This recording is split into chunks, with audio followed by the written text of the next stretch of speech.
Now then, welcome back to the channel. I am the Evesham Gamer, Teg, and I thought for today's video I'd do something that's not, I wouldn't say it's anything a bit special, but it is the 40th anniversary of the Sega Master System being released, and I have a lot of fond memories of that and a lot of fond memories of different games on that system.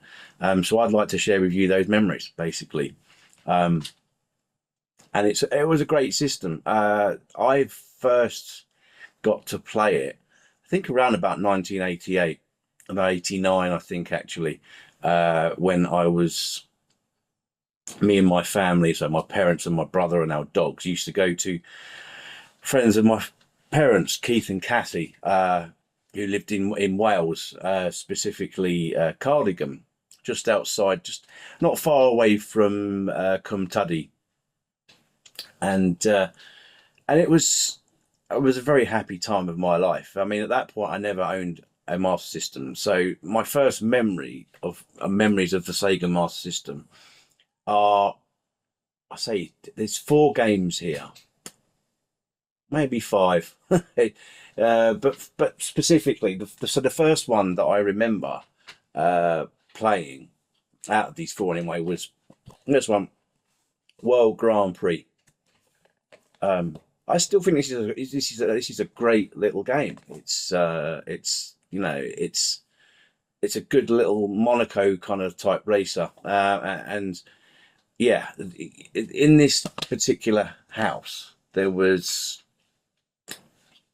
a very old farmhouse. So it was an old farmhouse, and in the separate living room with an open fire, they had the Sega Master System set up, and me especially used to go and sit in there and play on this Master System.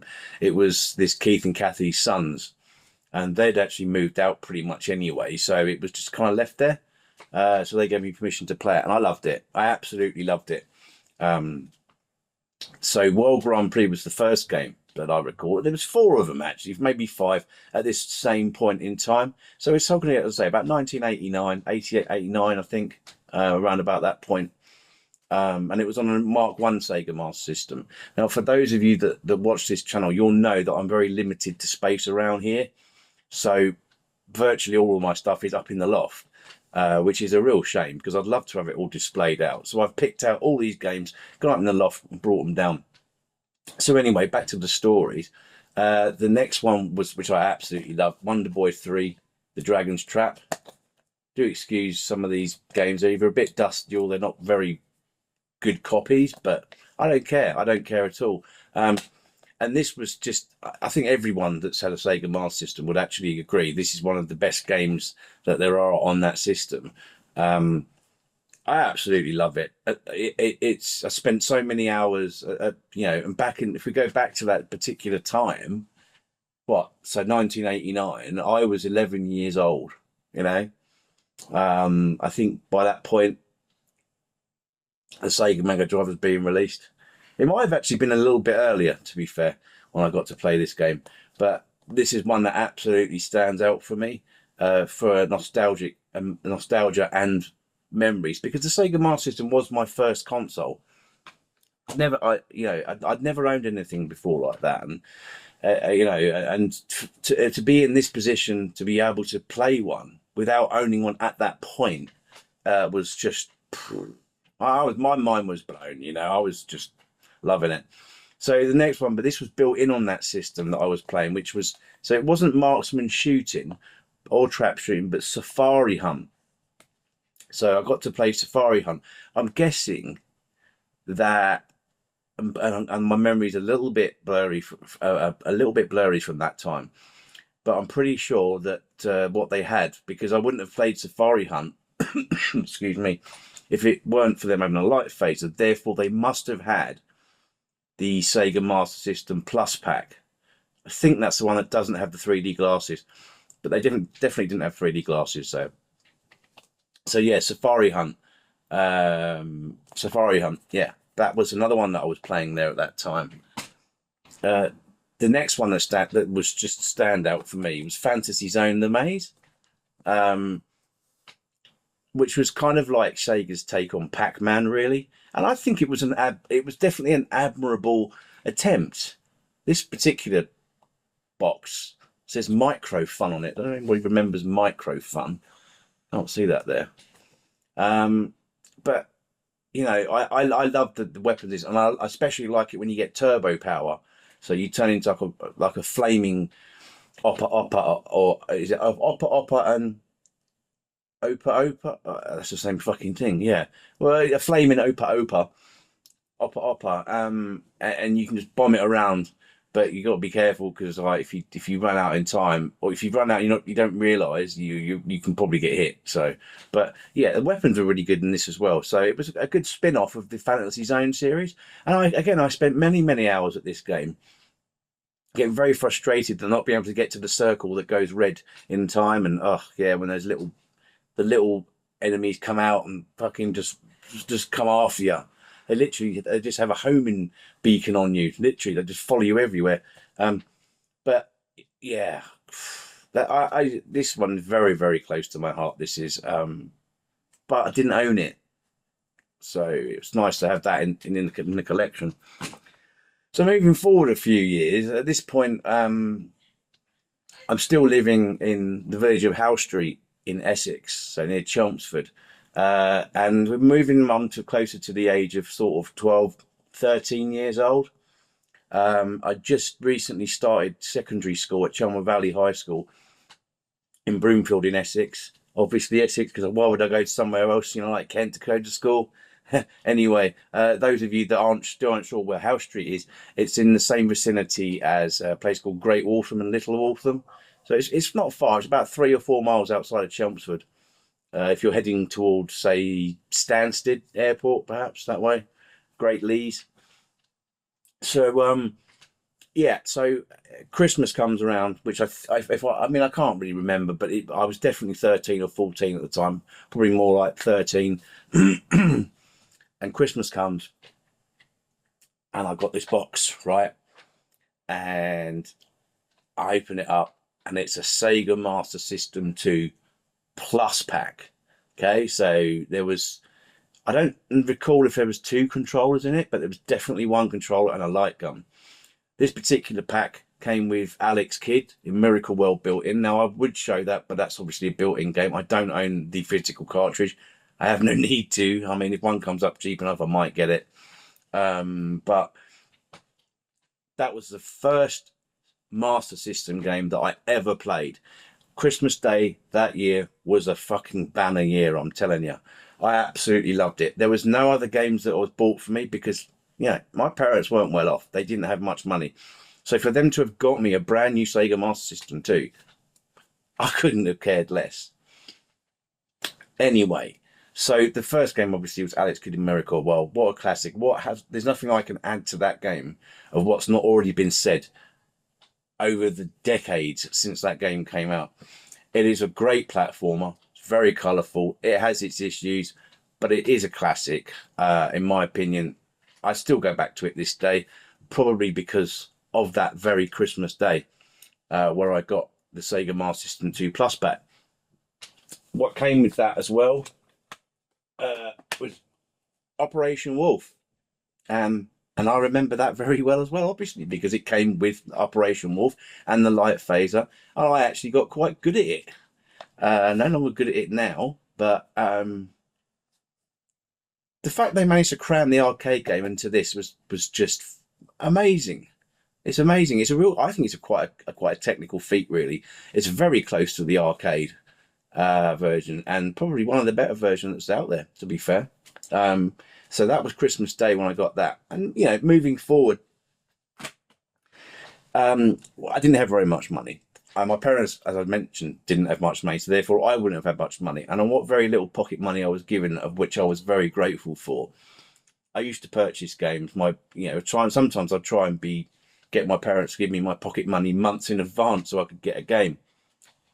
The first game that I ever bought, and I've mentioned this in a previous video before as well, was Gallius, Valley of Doom, opposite Chelmsford bus station. And this isn't a very good condition one, to be honest with you, but I don't care, man. I'm not into RPGs. I still aren't. I'm not to this day. that this was the one RPG that I played and I completed. And it took me a long time, but I got there. And it's definitely one of those games that gives you a sense of satisfaction when completing it. It's not one where you're like, ugh, that was a slog.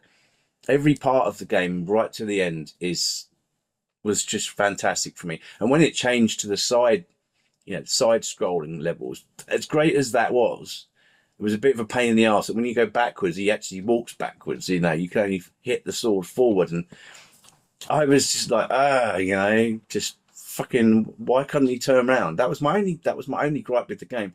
I don't remember how much it cost me at the time, but it was a video rental shop opposite Chelmsford bus station, circa 1990, 1991, thereabouts. And this will. I mean, if I sell my game collection, which I will eventually. This will be one game that stays with me. I absolutely guarantee that.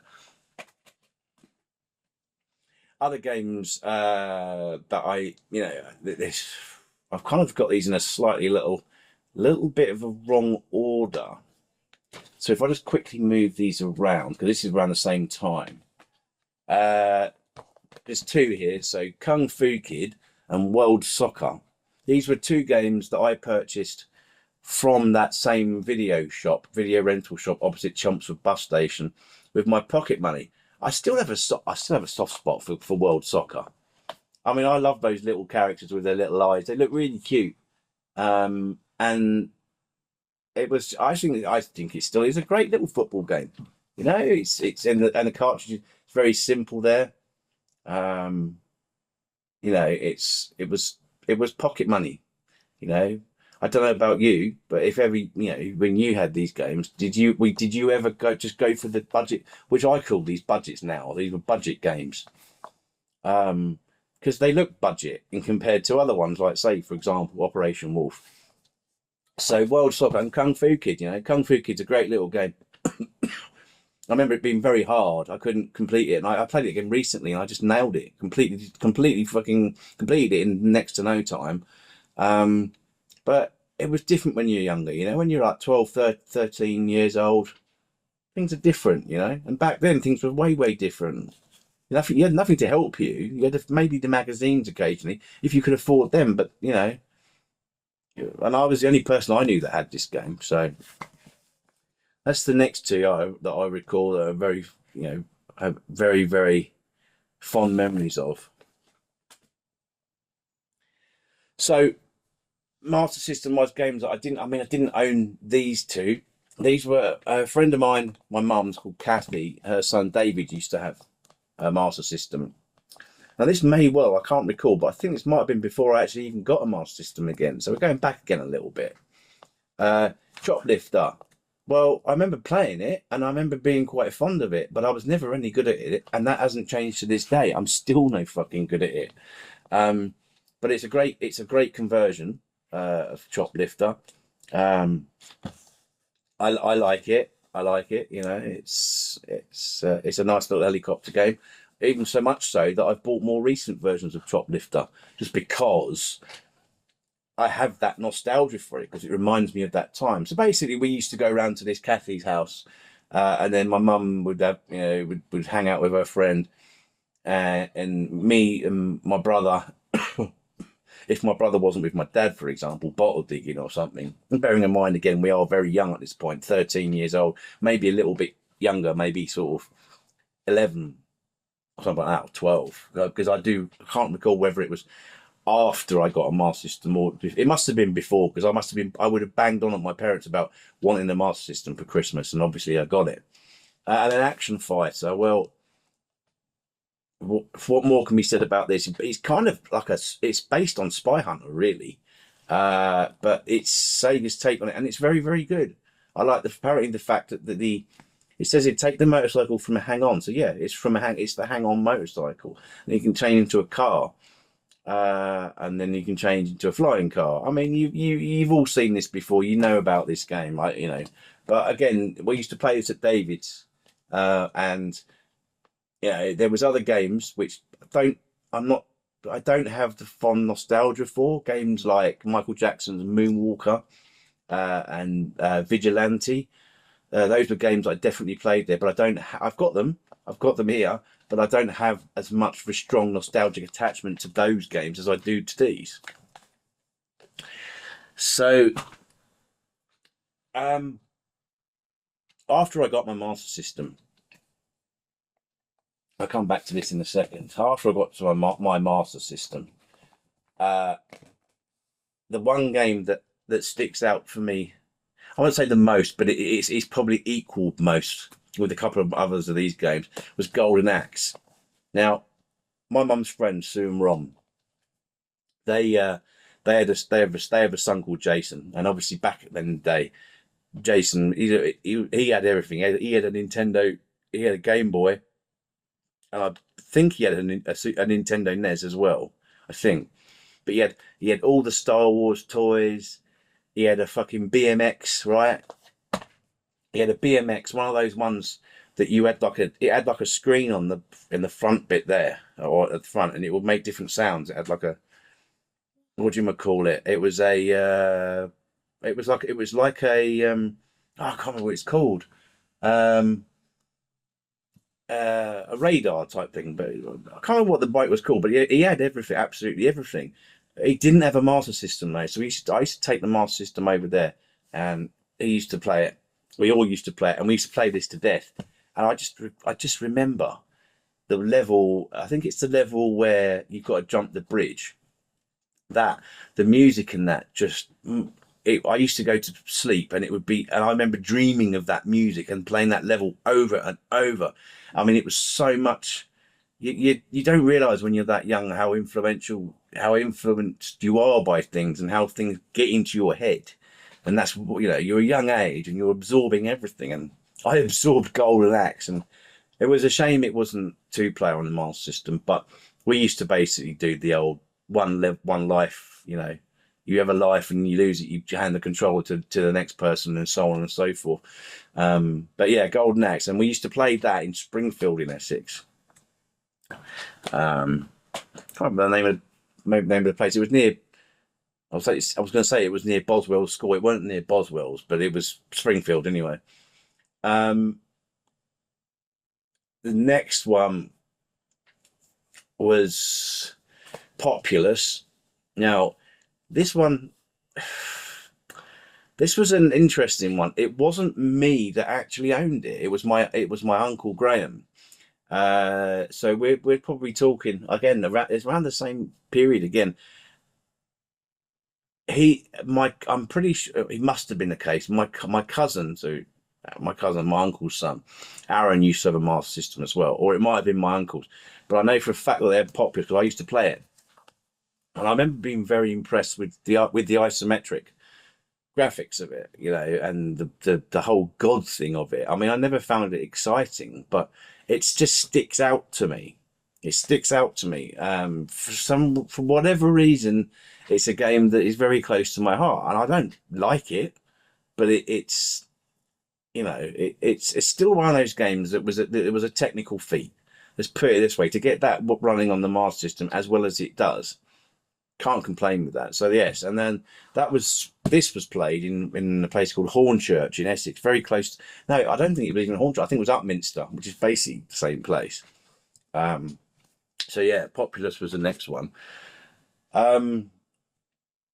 2 games that just stick out for me that I used to play to death. Can't remember any significance to them, but the Lucky Dime Caper, Donald Duck, that one, and Radio Control Grand Prix. I never played Buggy Run. I think it's called Buggy Run, but this was the next. This was the one that I used to really enjoy. It's not a bad racing game. I think you watching this, you're clearly a Master System fan, so therefore you'd know all about this. And the Lucky Dime Caper. Well, what more can we say about that? What a great fucking platformer. First we got, with the mark we were blessed with.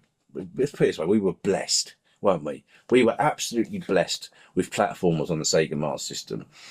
Games like Mickey Mouse Castle of Illusion, Sonic the Hedgehog 1 and 2, Psycho Fox. You see, Psycho Fox itself is one that I do have and I'm fond of. and I do have memories of it. But I never personally owned it. It was someone else that owned it, but I don't have that strong attachment like I do with these games. So, but there you go. Those are two more, and we're moving to the last three now. This is towards the end of my time with the Sega Master System as a youngster. So we're now around about the age of about 14. 14. Yeah, I would definitely say 14, because at this point I'm now living in a little village called Cowden, which is near Edenbridge in Kent. And for Christmas, I got Sonic the Hedgehog 2, and I played this to absolute death. I mean, oh, you couldn't get me off it. Honestly, it was one of the best. It was the best gaming Christmas present outside of Street Fighter 2 Special Champion Edition on the Mega Drive later on in my life, when I was about 16, maybe 15 or 16. So about 14 now. We've moved from Essex. We're in Kent now. It got so bad with me playing this game that on numerous occasions, on at least 2 occasions, my father came in and turned my Master System off. And I do recall being on the last boss, so the Metal Sonic, where after that, so the last boss at Robotnik, and you're going around in those tubes, and he sends those flower things out spinning that go around like that, and you've got to pop out at the right time to hit him so that you don't get hit by one of those things. Well, I'm on the last boss, the first time, and my dad comes in and turns it off. I imagine I was really fucking annoyed at the time. So I just want to take this opportunity, Dad, if you're watching this, I'm sorry for being a little bastard at the time, because, you know, yeah, I'm sure you understand now that kids will be kids. But yeah, but still very, very fond memories of this great platformer. And I'm fortunate to still have this. This will be yet another game that I'm never going to get rid of. So the last 2 games really stick out for me on the Sega Master System are these 2, and that is Sagaya and Zenon II Mega Blast. What is the significance of these 2 games for me? Well, the first one, this one here, Sagaya. Sagaya is very important to me because an old friend of mine called John Weeks, and his brother Phil Weeks, and I guess his sisters really, Sarah, I think it was Kimberly and Levi. His stepdad, John, fucking hell, Dave, and his mum, Glynis. So John was my best friend at school when I was in Eden Valley. Unfortunately, I was only in Edenbridge for about not even a year, and you know, after that we lost contact. So I very much doubt John's ever going to watch this off Phil. But I did get to see his brother Phil back in '99. That was the last time I saw him. Well, 2000 actually it was. Fucking hell, 25 years ago. Anyway, he had this, and it was an absolute. I think it's a fantastic little shoot 'em up. I think it's a real technical feat on the Sega Master System. I had a lot of fun with this, and we used to just take it in turns, and we used to use the Sega control stick, the fucking T one.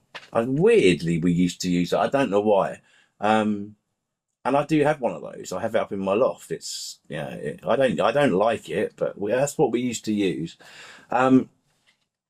We used to play other games on the Master System. Like, for example, I remember him being the first person, that's my friend John, being the first person to show me how to access the maze game on the Sega Master System Mark 1. I was just blown away. It was like, whoa, there's a free game on this as well, outside of what was built in. I believe it was, no, and his one had Safari Hunt.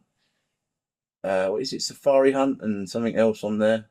Can't remember now, but there's another one that's got Safari Hunt and stuff on it. He had that one. And I was always told that particular version is the only one that has the maze game on it. You tell me if I'm wrong there or right. I don't know. I just don't know. So yeah, Sagaya, and then Zenon II Mega Blast. This exact version, the ImageWorks version, is the one that I got. And I got this from, I can't remember exactly where it was. I can't remember. This isn't the original, my original copy. None of these are. But this is the same copy, as in the same ImageWorks copy. that that I bought, and I bought it in a bargain bin in B-Wise and B-Wise, and I'm pretty sure that would have either been in Tunbridge or Tunbridge Wells, because I don't recall there being a B-Wise in Edenbridge. But I thoroughly enjoyed this. I mean, I didn't have a Mega Drive, so I thoroughly enjoyed this version of it. I still do to a certain extent, but oh, I was blown away because I'd played the original, or the Zenon II, on the Amiga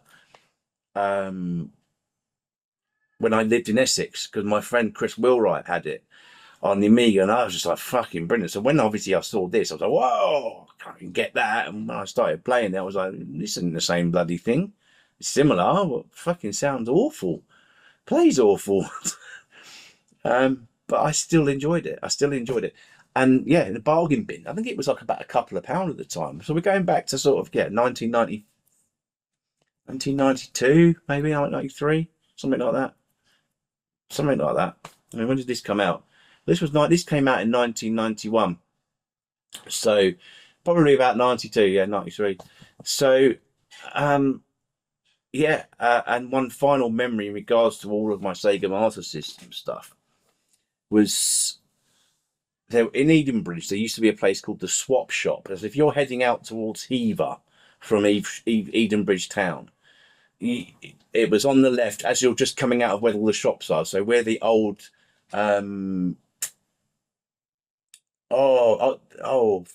the old original Budgeons was, on the right as you're just about to come out of Edenbridge. It was on the left, on this kind of tucked down row of shops, which I believe those shops are still there, but this was a swap shop, and you literally could go in and swap a game for a game without any cash. I mean, obviously, if a game was worth more, you had to pay a little bit. But other than that, you could swap your games, and it was such a great idea. I wish we had things like that. I really wish we still had things like that, but unfortunately, we don't.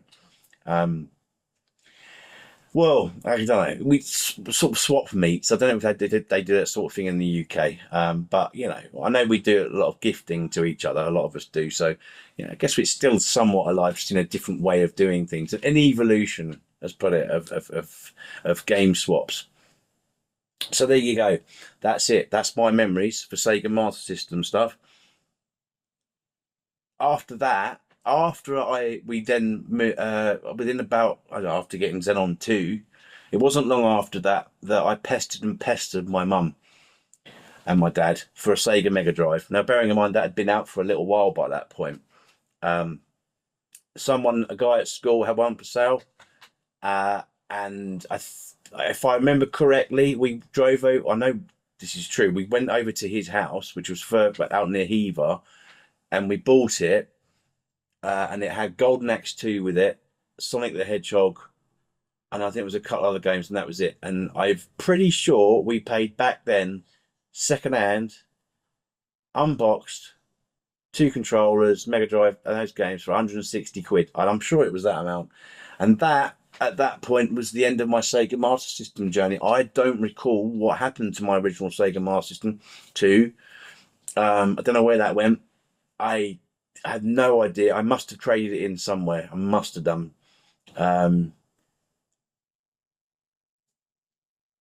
But what a great time. What a great time. I was one of the few people that had a Master System. Everyone else had upgraded to a Mega Drive or Super Nintendo. I was still lagging away behind, but did I care? I didn't give a shit. Honestly. I fucking loved it. I absolutely loved it. And I was sad to see my Master System go. So there you go. There's my 40th anniversary memories of the Sega Master System. So happy anniversary, Sega Master System. You just,